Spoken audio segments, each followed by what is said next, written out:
What is up, Carmination? I'm your host, JRueb, back again on the Teen It Up podcast here with Mr. Sam and AC himself. Gentlemen, how are we doing today? Sam, let's start with you. You're in a little bit of a grumpy mood today, but I think Majors Week will cheer you up. I don't know why you have to open with that. I'm not in a bad mood. I'm just tired, and AC is annoying. But U.S. Open's awesome. I'm a little upset Tiger's not here, though. I'm gonna be honest. I mean, this course is Tiger Woods. That's the only way to put it. 7 wins, right? Anthony, how are you today? I am fabulous. It's another beautiful summer afternoon. We got our third major of the year. I think the U.S. Open, believe me, I love the Masters.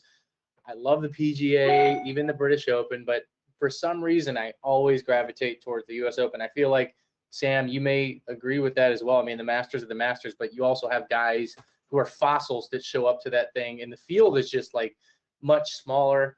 I do think there is going to be, and we'll get into the game theory and who we like and all that, but just at a quick glance, man, macro level this week, I feel like ownership is so spread out. And I personally have made the mistake myself the last couple big events, even going back to COVID last year. I mean, I remember the Masters last year.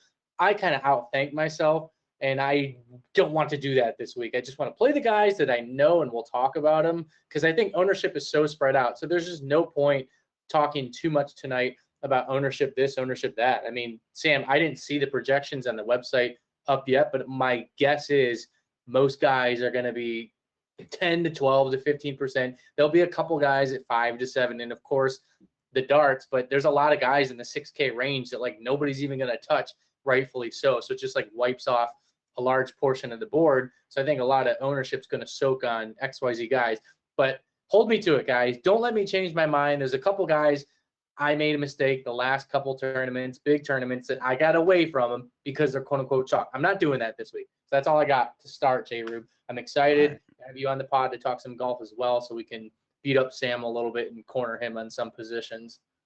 Listen, perfect. I love to hear that. So listen, we've got the 121st iteration here of the U.S. Open. I mean, second time it's been here at Torrey Pines. Last time I believe was in 2008. They had that epic playoff between Rocco and Tiger that went like all day on Monday, just like absolutely insane tournament. So hopefully we get some drama again here going into Sunday. 156 players in the field this week, so we have a lot to talk about, guys. So I think we need to get right into it. Sam, I'm gonna go to you and see if we can get a little course preview here. See what type of golfers that we're really trying to target. I know we're only dealing with the South course this weekend. How much are you putting into that course history of information that we have from the Farmers Insurance tournament that's held here? And what do we need to know? I know we need to be long off the tee, but what else? That was actually a great segue because normally AC messes that up. I was like, what I was about to say was that like I'm actually putting way less stock into like the yearly tournament because you have the North course, which is way easier, and obviously I think it can be overblown because like I know. And I don't know, last year, did you play any Bryson when he won at U.S. Open or no? I did not, man. I think he was low owned, period. I just didn't. So yeah, exactly. And like I think I made the mistake where I was a total fish, and I was like, yeah, Bryson murders the ball, but like that rough is so unbearable. Like there's no way, and it just is such an advantage, even if you're in that thicker rough. I think it's always funny on Monday of every any U.S. Open, it's like, oh my God, look at that rough. Not realizing that it's cut later in the week, but I think the distance, I'm gonna really even probably use that more than I ever have before. And like I kind of was saying, is instead of using kind of history that where they play it every year here in January, but using more U.S. Open type history and using courses like Bethpage or even Pebble or Winged Foot or Shinnecock and things like that. Because I think it's or like Riviera, which I think is a better representation of how this course will play. But I don't know. This is a weird one because I feel like everyone remembers kind of what Tiger did in 08. I mean, this course was so brutal for guys, but I think like we've seen, I feel like the last couple of years is these guys are so good now that I wouldn't be shocked if the winning score ends up being kind of like in the single digits under par. And everyone wants the +5 winner, but I just don't see that happening. Because there are birdies out there. Oh, that's actually a great point. I'm trying to, like I said, I don't know if it's the right verbiage, but like not overthink things this week. You're dead on. Every podcast you listen to, every content piece you read is going to talk about how long you need to be. And it's very true. So there's a lot of guys we can write off, and we'll kind of go through all of them. But I do think that I feel really good this week. I mean, maybe it's just me. I don't know if that's how you guys both feel, but I think that a lot of the guys that we've talked about for a long time on this podcast, like, really fit the narrative. I feel really comfortable about my builds this week. I have to do this selfish plug, obviously, dfskarma.com. You can find all of our content, projections portal, core plays. You can access us in the Discord chat, and then at betkarma.com, continue to check out over there. There's more stuff that's loading there, sport after sport, Vegas odds stuff, but a lot of our picks you can find direct there. And I like my picks this week, and they are up and they are there early.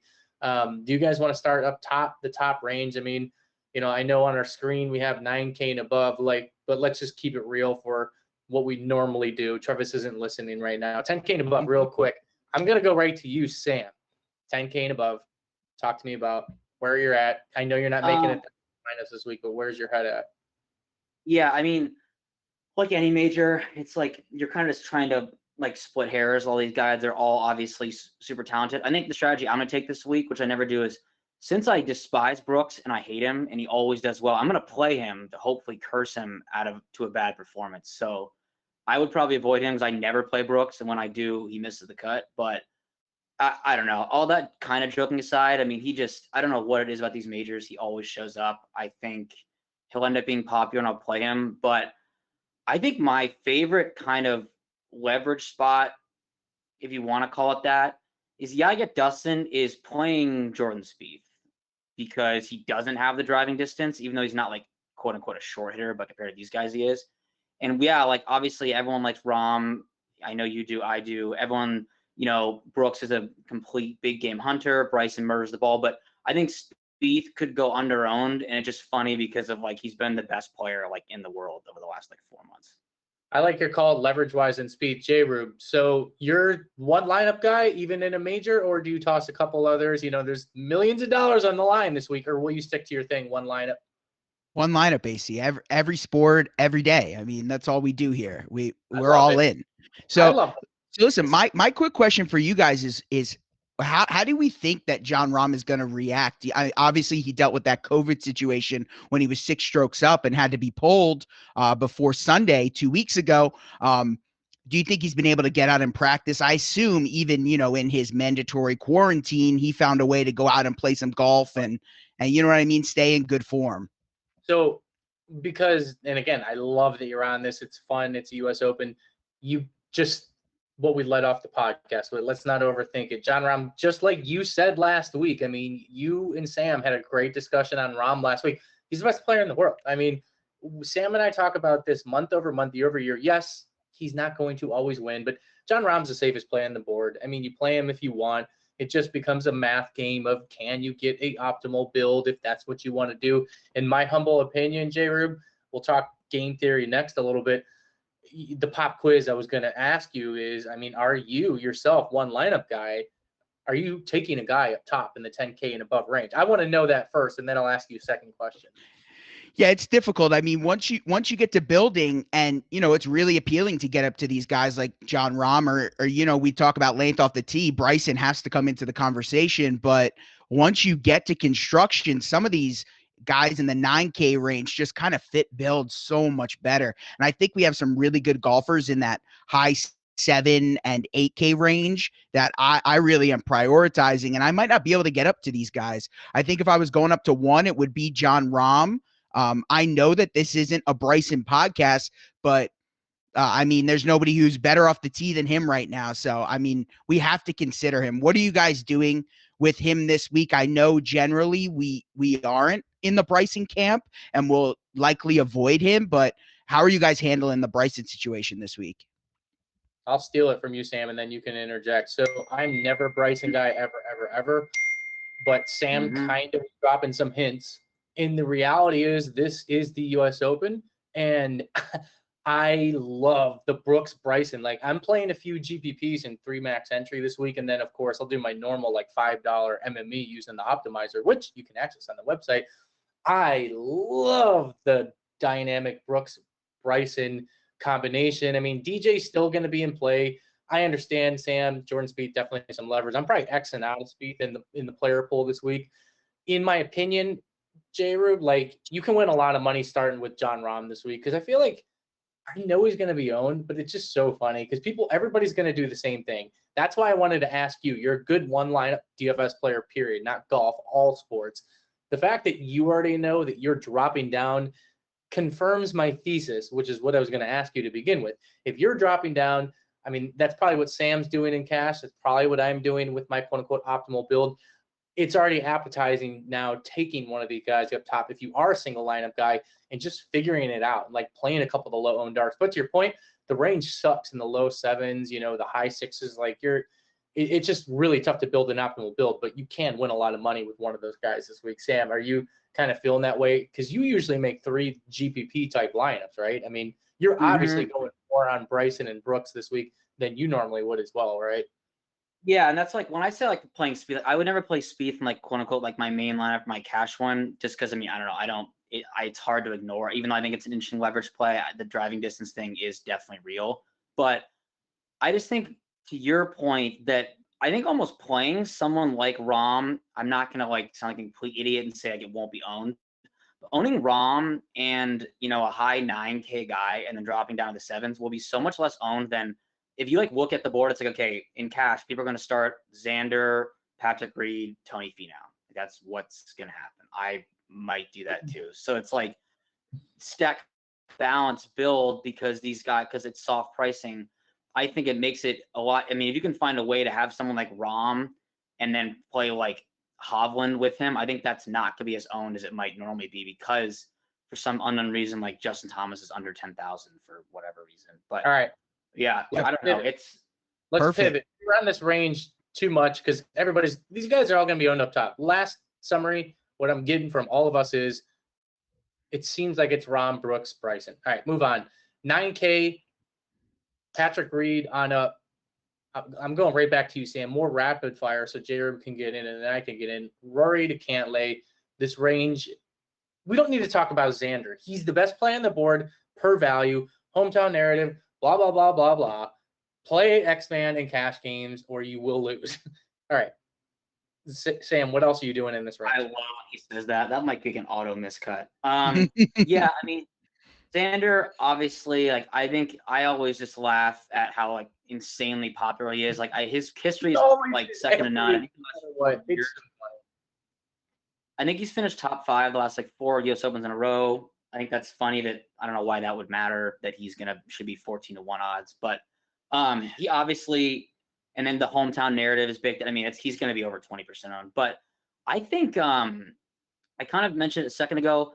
I don't know why, once again, people are not going to own Justin Thomas. I get he's so bad at putting. Like, obviously, he's so bad at putting. But, like, again, he's won tournaments losing strokes to field putting. I think Rory at 9,900 is really random. That was a little odd. I don't think I've ever seen him under 10,000, like, ever. So, man, I don't know how to play Rory, but, like, to me, like, the obvious pivot off Brooks and Bryson, like, for a little less money is Rory, who I think should be less owned. Even though people like to play Rory in majors. Cantlay, no. I don't even care. I'm not playing Cantlay. And then Patrick Reed, I don't know. Do you feel like I like Patrick Reed? I want to bet him. His number got hammered. Do you feel like everyone's just decided that like this is a Patrick Reed week? He won this tournament. Like Farmers, like if he gets really popular, that's like an easy pivot for me.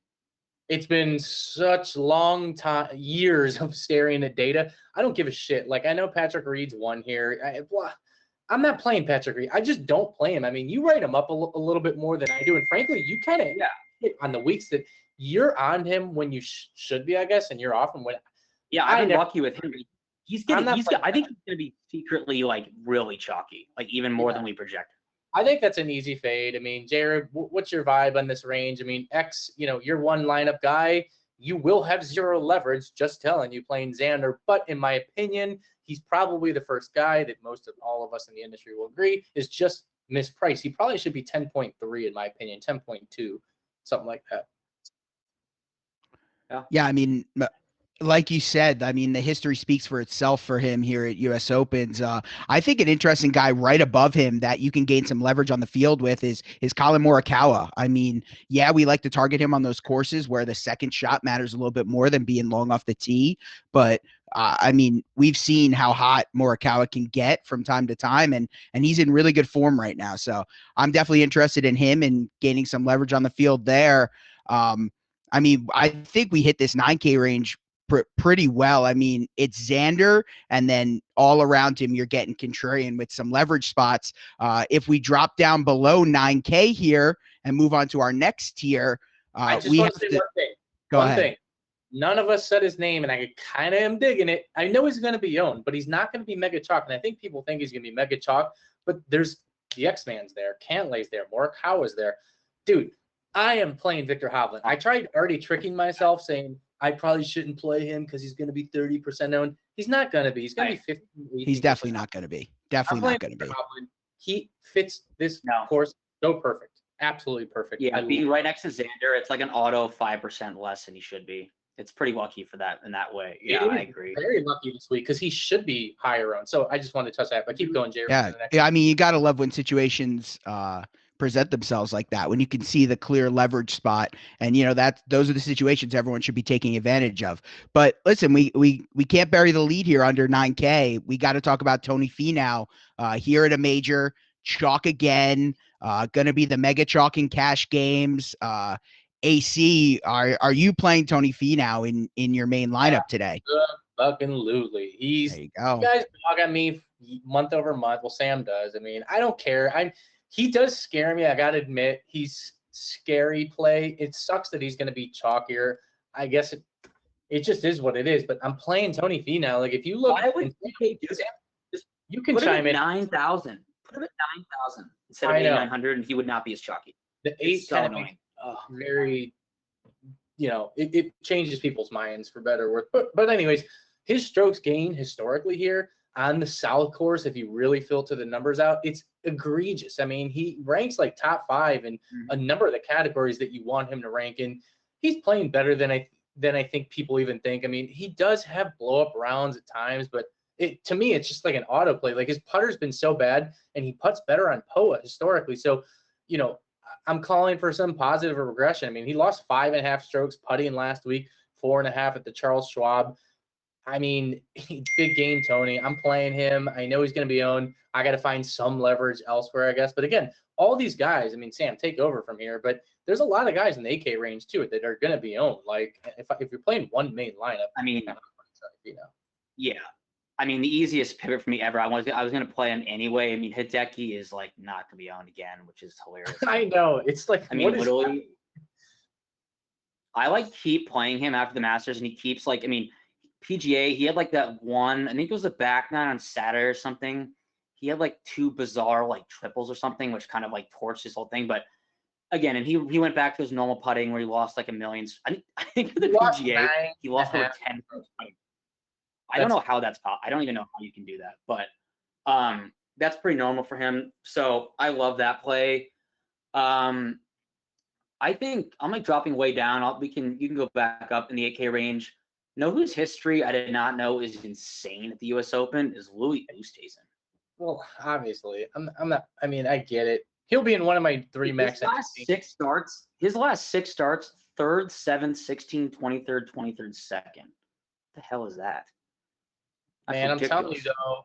So I said earlier, like I'm not a Bryson guy, and like keep that same game theory, at least for me, talking in a vacuum here for the rest of this, player pool. Like, dude, Louis doesn't hit the ball far enough for me. I mean, I don't care. Like, yeah, he's Louis. He top 5s majors. I get it, but I do think it is very interesting this week. I think the length is more pronounced than we've seen in a number of years for U.S. Open. So no Louis for me in my main builds.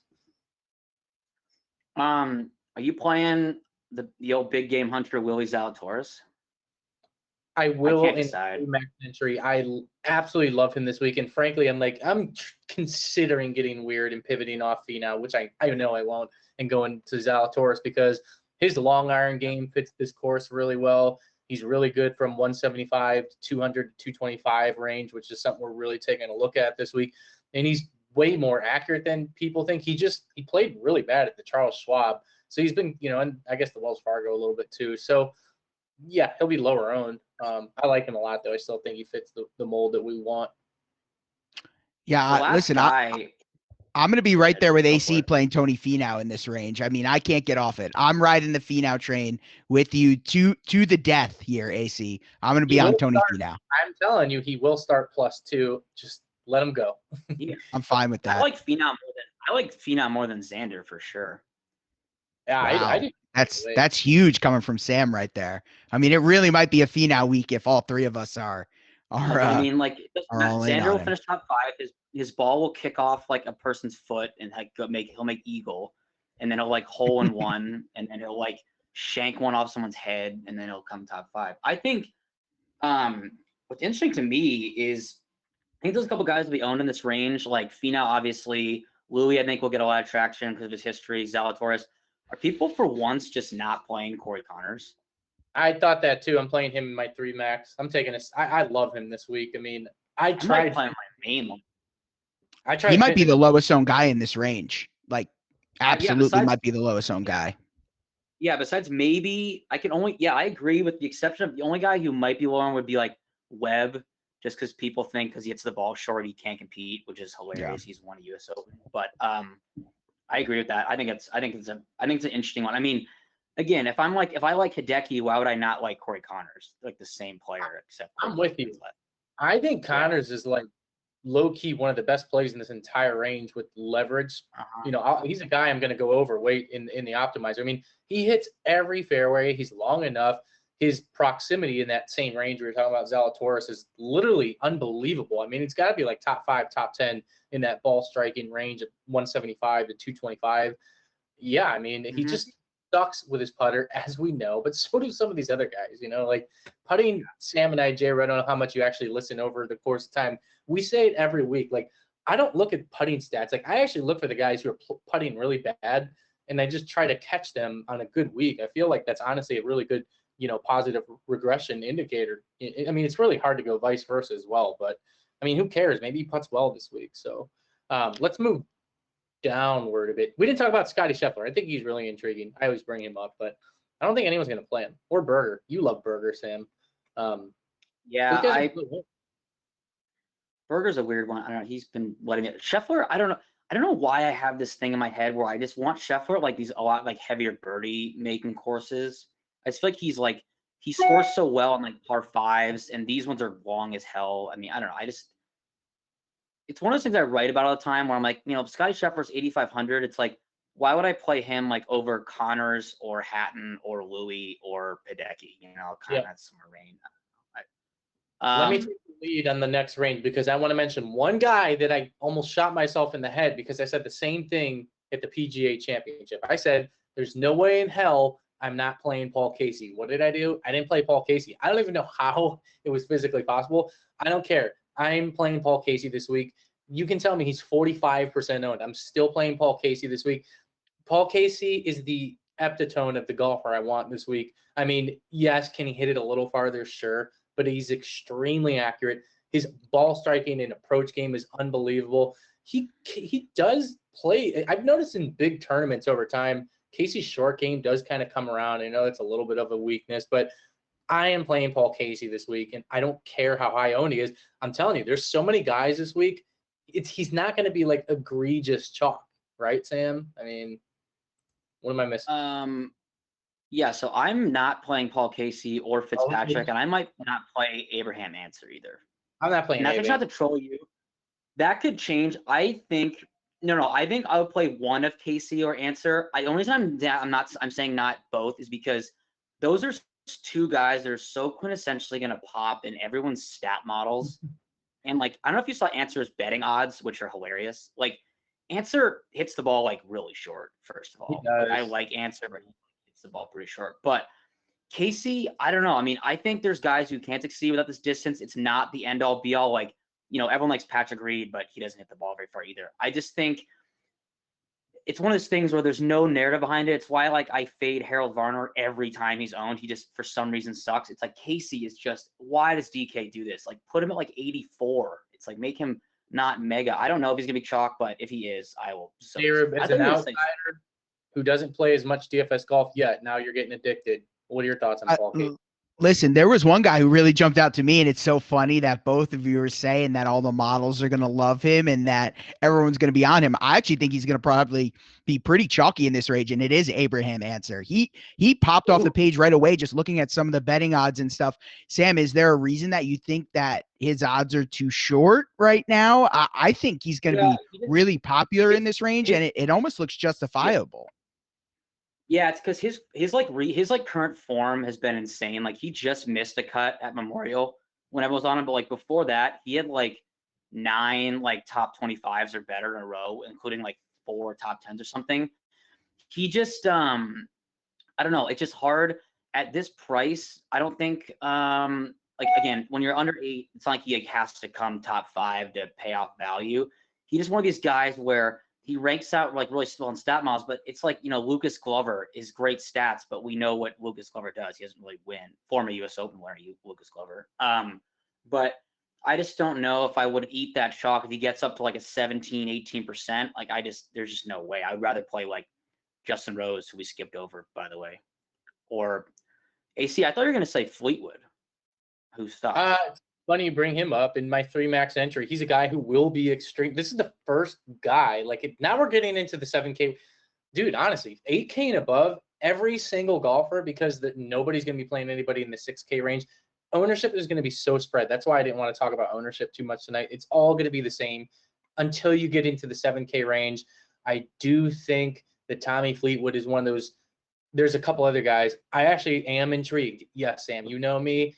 5% is kind of what my head's at, and I think for a week like this, that's massive upside. No, he's not going to win. Tommy Fleetwood easily can top 5. I know he hasn't had the best year, the best rolling 18 months for all that matter, but dude, Tommy Fleetwood, when he's striking the ball, is going to keep it in the fairway. He's an elite ball striker. He can get very hot, with his short game. A guy like him, I don't know, man. I mean, I just think it's interesting leverage this week. There's other chalk guys around him, so I think he's a nice pivot.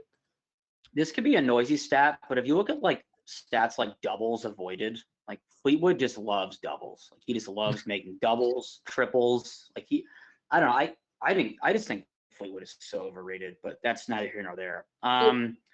Phil Mickelson will not be rostered by anyone, and he shouldn't at that price. That's ridiculous.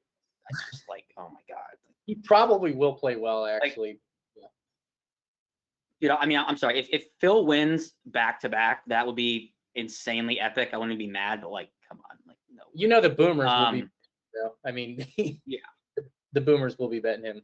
Talk about the chalk, though. I mean, chalk is Kokrak. It's the Lowry. Chalk is going to be Kokrak and Lowry. Yeah, I mean, I'd like to throw my hat in the ring. I definitely started the Lowry train. I feel like I was on Lowry before anyone started playing last couple weeks.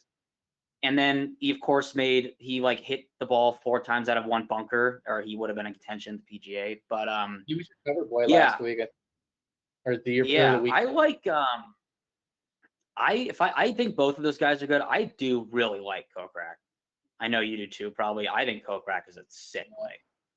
JRueb, if you want to jump in a second, my quick thoughts are dude, I love them both, and this is where I'm getting a little. I'm gonna now slowly back off my rhetoric for the first half of the pod. I can't play all the saturated guys. I want to. I'd like to find at least 1 or 2 guys, like I say, every week, somewhat lower owned. I'm kind of now starting to run into a little bit of an issue here. I mentioned a few guys that I like a lot. They will be owned, but man, it's do I continue to build my lineup with Lowry Kokrak, who I love both of them? I've actually ran this week in specific because it's the majors and I have a lot more money on the line in the betting markets. I really made a bunch of different models, and dude, Kokrak I'm not gonna lie, in every model I tried tricking myself in different models. He really sticks out a lot. And I know I even added putting into mine, and he was still high. I was like, wow, okay. Kokrak's Yeah. the local Cleveland boy too, and he's talked about around Cleveland, so I got that connection there. Not that means absolutely anything, but let me give you a pivot, and then here you can chime in on this area because I'm curious what a guy like you is going to do with the Caseys, the Answers, the Kokrak's, the Lowrys. I love this week another 5 to 6% owned guy. I love Sam Burns. I think Sam Burns is an amazing play this week. I think Sam Burns can legit win this week. I know he has a back issue thingamajigger. I don't know if you guys have an update on that, but wow, Sam Burns, talk about a leverage play in this range. Him and Tommy Fleetwood, but like Sam Burns, if you guys dig in even after the podcast, look further into Sam Burns. I'm telling you, he had a bad round at the Memorial. Big deal. It's golf. I mean, but he's been surprisingly, not only we know he's super long, we know that, dude, he is lighting up the fairways and the good drives gain. That to me was an immediate positive red flag. I was like, holy shit, like he is placing the ball exactly where we want it to be. So I'm going to have extreme overweight ownership. This is the first guy I'm going extremely overweight in MME. So if he's 5% owned when Sam runs the projections, I'll probably be 20 to 25% overweight on Sam Burns this week.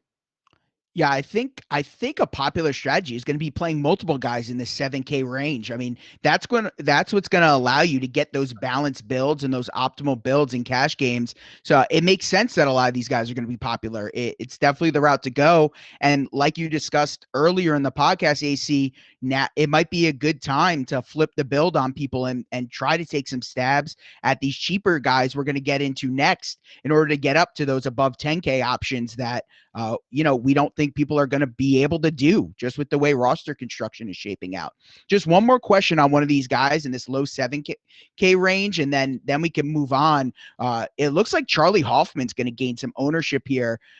I don't know. Is this a guy that you want to play at chalk here if he even gets up to like 12 to 15%?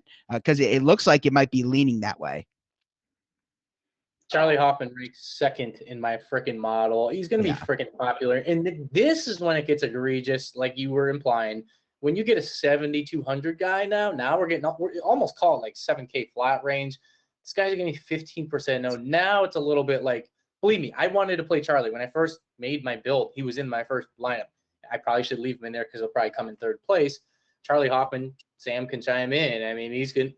He's playing unbelievable. I mean, you can't really make an argument I'm playing him other than like sheer golf variance, which is what we try to talk about on these DFS podcasts, not just golf. Like things are going to happen. Like, yeah, maybe he misses the cut. I don't know. Like, Sam, what are you doing? I mean, I'm probably not going to play him, even though every indicator tells me to play him in my main build. He's the kind of guy where I only think it sounds, silly, but like, I will probably play Hoffman in cash because he's just too cheap he's played very well at Torrey Pines. He's pretty good on POA and he's played well in California. I mean, this given his form, it's like when I can't remember, but it's a guy like a couple years ago was like on fire. I was gonna say that I think all the ownership, under 76 is gonna basically go to Max Homa and Hoffman. The two pivots I like a lot in this range. I always play Adam Scott, even though he's the worst. Damn it. I was going to guess Adam Scott. I already know the other guy. I know the other guy. Adam Scott, won at Riviera. I was on him, low-key, humble brag, great comp course. You think you know the other guy?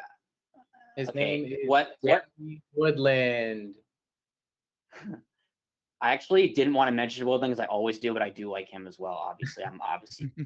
No. Dude, the guy, it's 2021. Like, we'll talk about why would I avoid Stuart Sink now?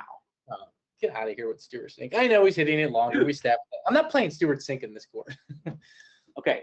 I have a question for you. Someone actually texted me this today. If you had to guess, what does Colin Morikawa rank in driving distance on the PGA Tour? Dude, probably bottom 75 percentile if I had to guess. 125th. Yeah. Stuart Sink is hits the ball considerably farther than Colin Morikawa, and I don't know how that's possible. He probably has some of Scott Stallings' roids or something, but Stuart Sink, again, if he misses the cut by $1 million, whatever, he's not gonna be owned. But if he makes the cut, now you have a 3% guy who's been like one of the more consistent players over the last year. Well, I mean, I how gotta many give cuts did he make in a row? He's 7,200. I guess I didn't peg that for a second. That is unbelievable leverage off Hoffman. So to your point, yeah, I mean, you got to increase the exposure to sync, now in all formats, the more you bring it up. I didn't realize he was 7,200 on the dot. And everybody that's looking at 7,200 is going to play Hoffman. Stuart Sink has double the amount of wins this year than Finau has in his career. So that's the way I see it. Yeah, that's the important. That's what you got to remember. Doing in this range, man. I mean, I know are you going to play all the chalker guy? Like, what is your thoughts? I think I'm going to flood. I'm going to have a couple guys from this 7K range for sure. I'm probably going to play 2 of that 4 that we were talking about there between Hoffman, Kokrak, Lowry, and Answer. I'll probably have 2 of those guys for sure in my lineup. And if I'm going with one of those balance builds, I think I'm going to have to. I think Hoffman's like the cheapest most guys will go in an optimal build, for us cash game players and small field single entry stuff. I mean, he's really appealing at that 7.2K.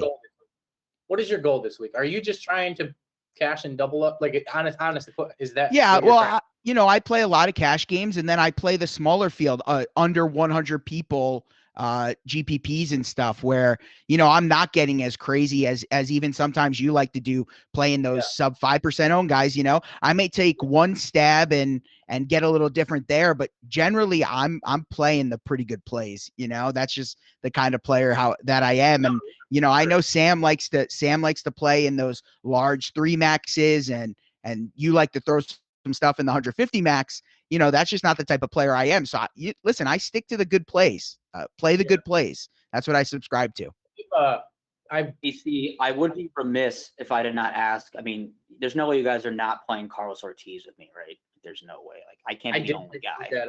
And I will, like I said, I'm MME, and Carlos Ortiz I'm going to go overweight. I mean, talk about him all the time. I mean, this guy has serious upside. I mean, I don't know what it is, but yes. I will be playing some Carlos Ortiz, and he came in 16th at the Memorial. I mean, nobody ever talks about. He's just a guy in DFS. Nobody ever talks about him, like, ever. I got a guy yeah, he'll be like low 7K, and like he'll have like a round where he makes like 2 doubles and falls to like 26th place, but he still scored so many DK points. He didn't have to win. Like, he still hits value. Yeah. Who's your guy who's terrible? I got a guy, but real quick, let me take another step back real quick. I wanted to go fishing with you. I was trying to go fishing with Gary because you and him have like this like bro fest. Like, you love Gary Woodland. So like, I was trying to get those details. Maybe it'll come out in your content, but take a harder look into Gary Woodland. I challenge you. Try to make as many different models over long periods of time, 100 rounds, POA, 7,400 and greater. Gary Woodland, I mean, I think he's a very intriguing play this week. I mean, JRueb, that's why I keep going back to you, because I like hearing the thesis as well. Believe me, for many years, I mean, even I would build lineups kind of how you're implying. I do believe in my heart of hearts what you do is the right thing to do. Sam used to make fun of me because I would just play all the chalk plays and hit. And generally, that's what happens more often than not. But over the course of time, I like sprinkling in some variants. But I even JRueb to you, Gary Woodland, I would play over Shane Lowry probably this week. You need some upside leverage, and Shane Lowry is the world. Like, he doesn't hit it as far as people think. I think he's going to get highly touted this week, across the industry. But again, it's just an interesting point. So let me go to another guy. And again, this is a guy that really sticks out to me running different models. Like, even me this week, I'm trying to challenge myself. It's a huge tournament. I'm playing a lot more money on the line. I love Ryan Palmer this week. I don't think he's going to be popular, but I'm looking at this range with the Hoffman, I'm like, again, you brought up Stuart Sink. I think that's actually a really good play. Ryan Palmer was the guy I'm looking for leverage off Charlie Hoffman. He hits it a ton. He's got great history here. Surprisingly putts well on POA for what it's worth. He's actually a pretty good putter. I mean, Ryan Palmer crushes the ball. And, talk about a bomber in this range. There's not too many of them.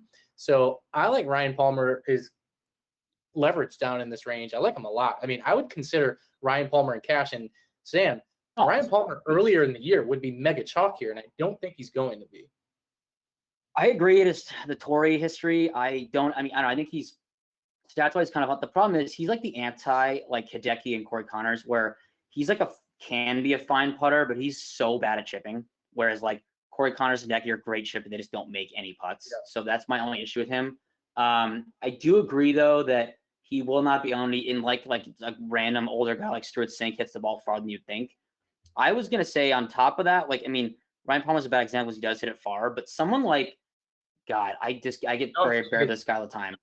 Don't say it. I'm not playing Kevin Na. I'm not playing Kevin Na. I'm just saying like Kevin Na or Streelman or like, Patrick Reed or Webb Simpson. A lot of these guys, they're like exceptions that, I mean, that sometimes the stats won't account for because they don't hit the ball off the tee that far, but they are so locked in with like their longer irons because they hit the ball short that I wouldn't like put them at as big of a disadvantage as some other guys.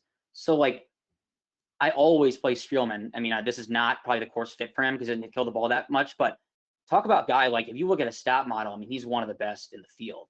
I mean, and he knows his game, hits it shorter. So I wouldn't say like I would be really keen on getting those guys in my main lineup, but like they won't be owned just because they don't hit the ball as far as Bryson. So that's my thing with these lower 7K guys. But yeah, I'm not Kevin Na. I can't do it.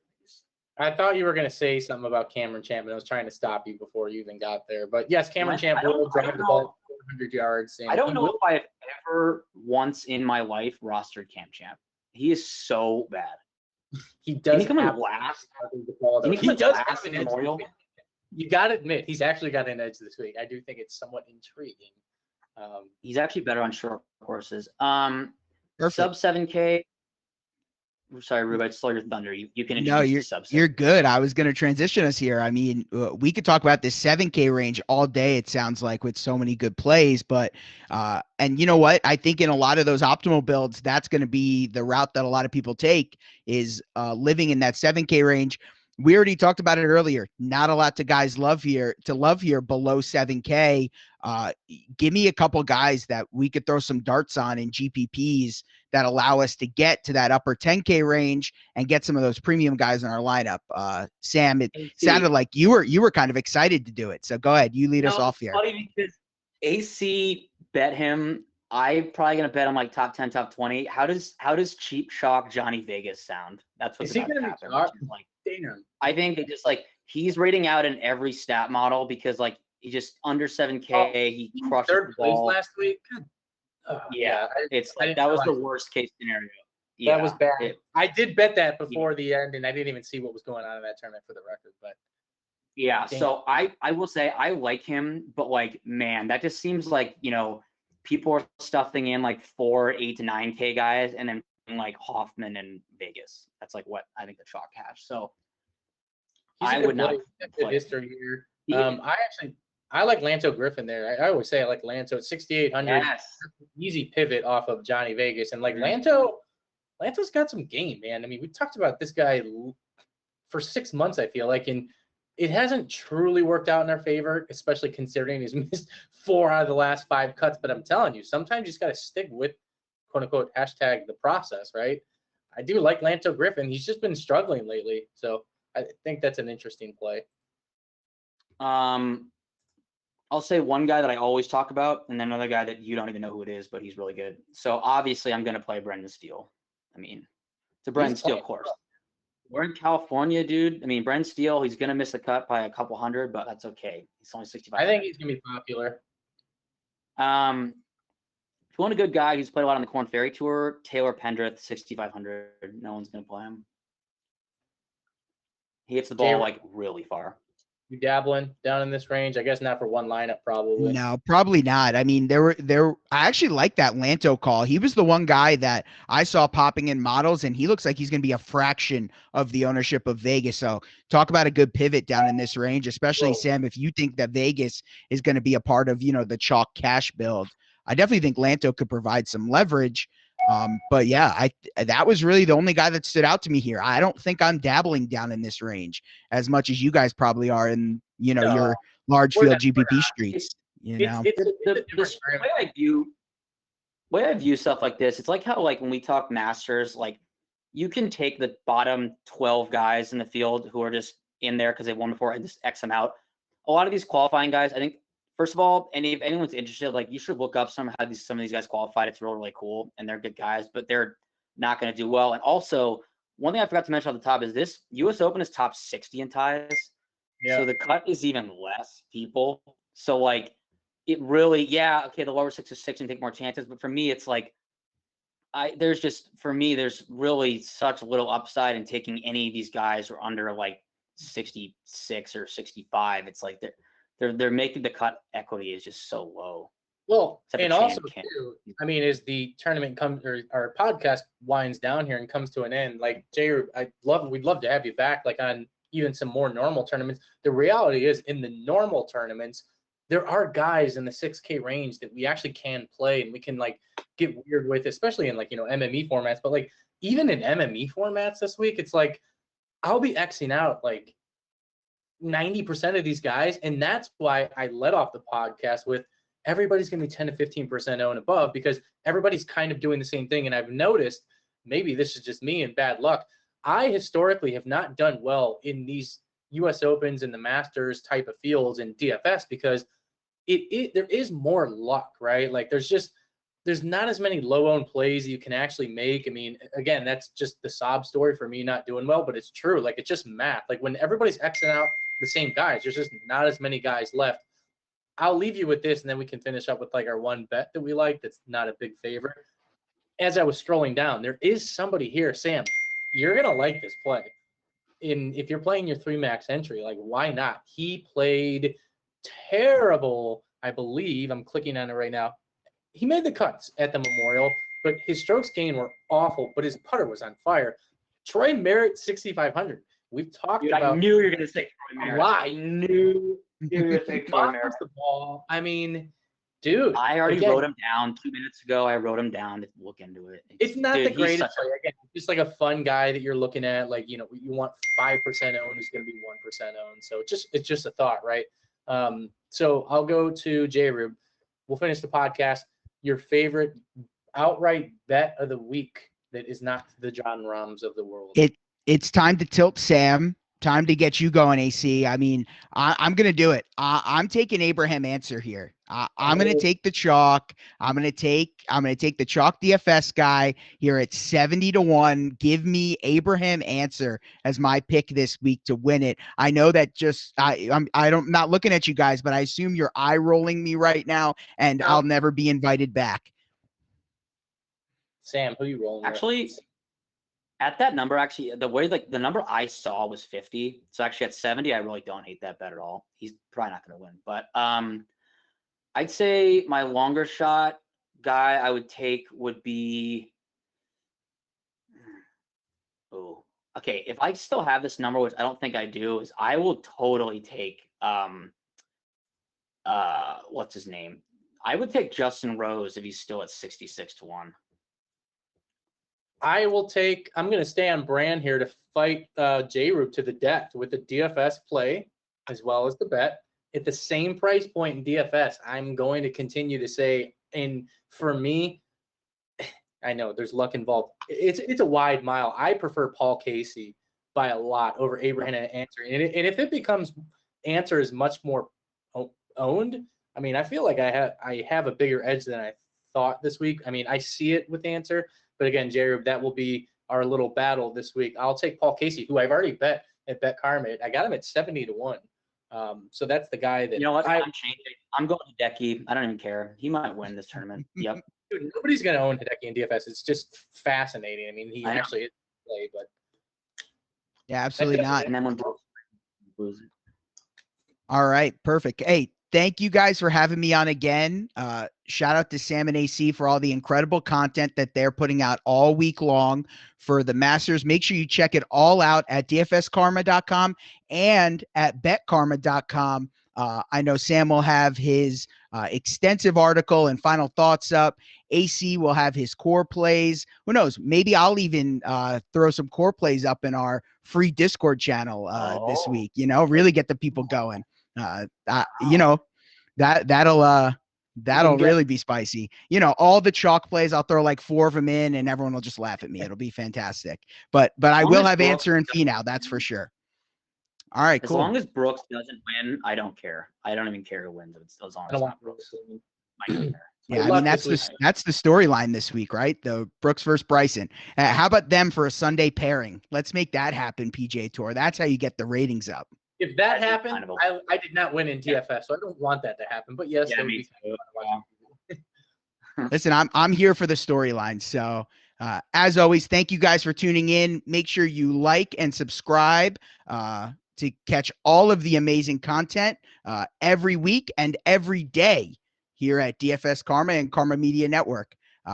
For AC, for Sam, I am JRueb, and thank you for listening to another Teen It Up podcast.